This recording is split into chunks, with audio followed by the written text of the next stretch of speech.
Poklespooglu claims his first race victory of 2021, makes it 2 victories from the UK round, and you have a new championship.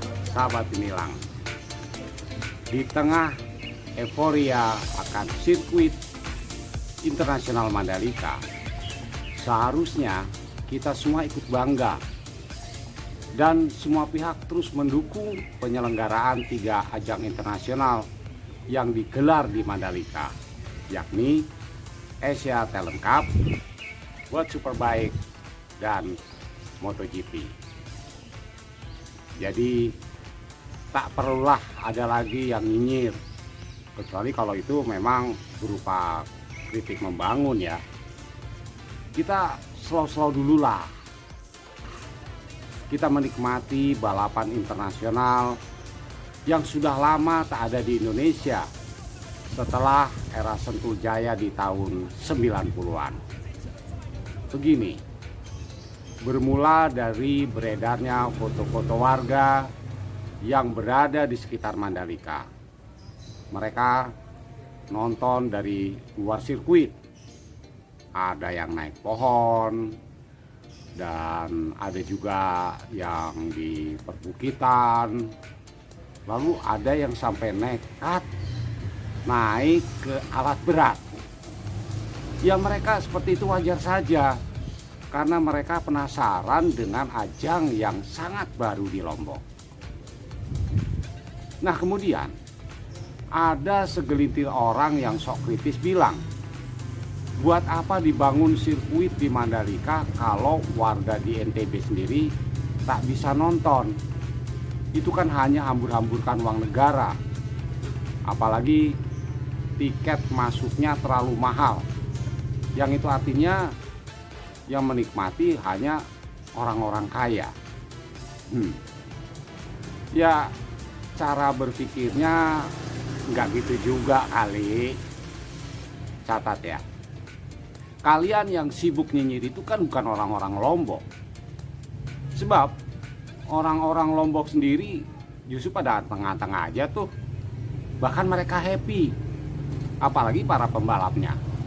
Mereka bukan hanya mengagumi keindahan Mandalika, tapi mereka benar-benar menikmati, bahkan banyak yang berterima kasih. Lihat, begitu gembiranya dan penuh candanya mereka.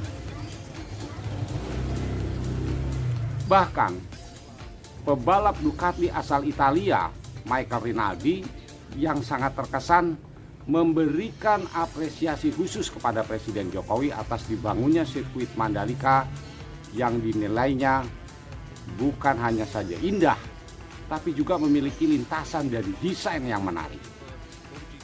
Keluhan mereka hanya 2. Pertama, cuaca yang sangat panas. Kita bisa lihat waktu race pertama selesai, riding langsung buka pakaian karena memang nggak kuat ya, panasnya luar biasa buat orang-orang Eropa. Tapi itu bisa dimaklumi karena di negara lain pun ada yang sama-sama panasnya. Jadi mereka tidak terlalu mempermasalahkan. Yang kedua, ada beberapa titik lintasan yang masih sedikit kotor pada saat sesi latihan. Itu pun juga mereka bisa maklumi karena ini lintasan yang benar-benar baru, benar-benar baru saja rampung.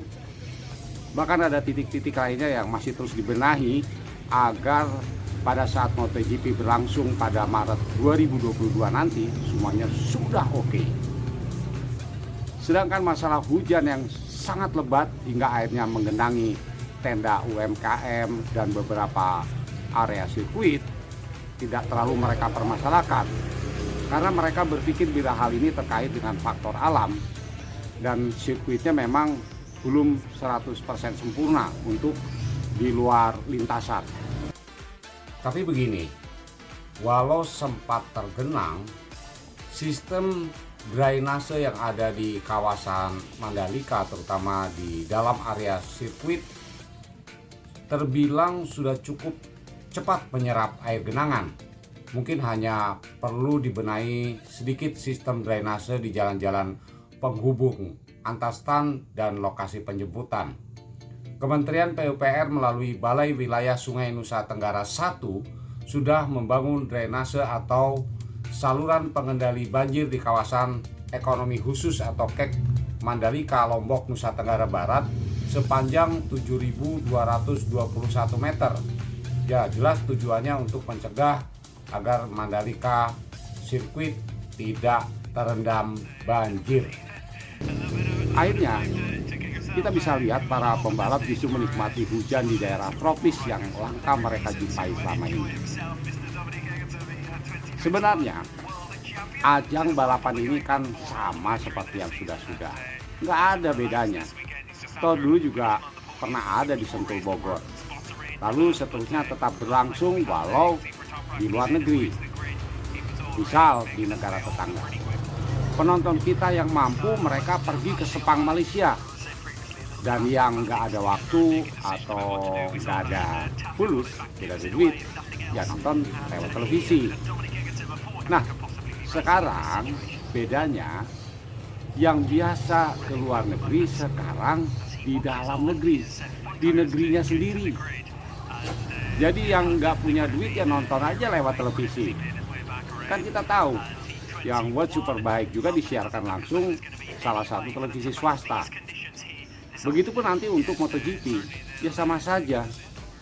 Kan biasanya juga kita nonton lewat satu TV, lewat salah satu TV swasta kan? Betul. Nah, jadi karenanya itu jadi ngawur sekali ya kalau dibilang bahwa sirkuit Mandalika itu nggak ada manfaatnya hanya karena alasan harga tiket masuk. Sebab begini, dengan adanya sirkuit Mandalika ini dari segi perekonomian langsung ada peningkatan. Mengapa begitu? Ya karena hotel-hotel langsung penuh. Lalu saat dibangun hotel-hotel baru yang baru nih juga itu juga langsung penuh semua. Ini dampaknya terhadap lapangan kerja baru, yang itu artinya mengurangi pengangguran. Belum lagi di sirkuitnya itu sendiri yang menyerap begitu banyak tenaga kerja. Selain itu, travel pada kebanjiran order, bahkan hingga kekurangan kendaraan dan harus mendatangkan dari Bali dan NTT. Dampak WSBK terhadap ini tinggi sekali dampaknya, mulai dari bus dan transportasi minibus. Peningkatannya ya hampir 100% dari bulan sebelumnya.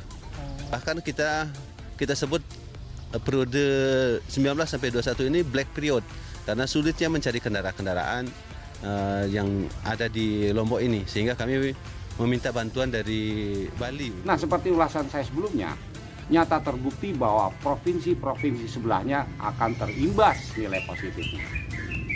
Lalu apalagi? Tentu saja bagi seluruh UMKM, utamanya yang berada di sekitar kawasan ekonomi khusus atau KEK Mandalika, Kabupaten Lombok Tengah.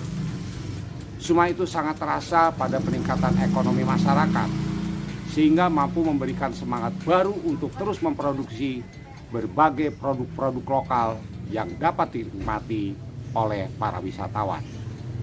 Bukan hanya UMKM dan pengusaha hotel atau travel, tapi para pemilik galeri, misalnya resto, kafe, dan lain sebagainya kini tengah berseri-seri.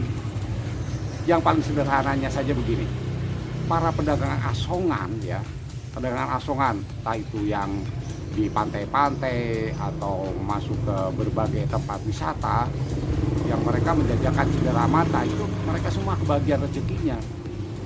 Lalu rumah-rumah yang jelas ya.